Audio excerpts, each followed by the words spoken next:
New at 11, we are learning more about the Chesapeake teacher and coach who died in a motorcycle crash over the weekend. It happened Saturday in the Pungo section of Virginia Beach. Angelique Arentalk spoke with several of the man's friends and found out how the community is supporting the family and his students. A beloved PE teacher here at Greenbrier Middle School in Chesapeake, Dennis Whitby also most recently coached wrestling at Hickory High School. Loved ones of the 41-year-old share how they'll remember Whitby and the legacy he leaves behind. And how kind he was all the time. The fact that he can make you smile just by him smiling. Friends describe Whitby as an always positive and laid-back guy. He had soul.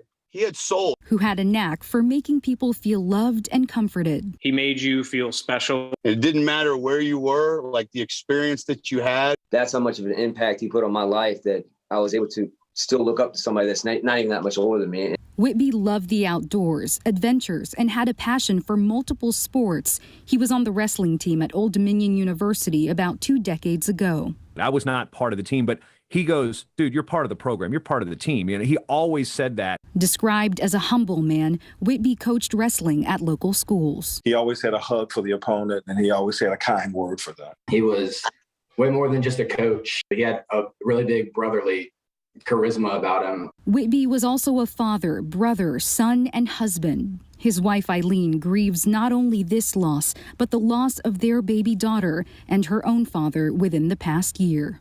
We're giving her all of the love that we possibly can. Loved ones organized a memorial fund online. At last check, it has garnered more than $30,000 in donations. If nothing else, help somebody, help another human who needs it, you know, in the worst of times. In Chesapeake, Angelique Arentalk, 13 News Now. The Greenbrier Middle School principal says grief counselors will be available for students to talk to over the next few days. Dennis Whitby will be laid to rest next week. His funeral is planned for Monday, the 21st. You can find details about the service on 13newsnow.com.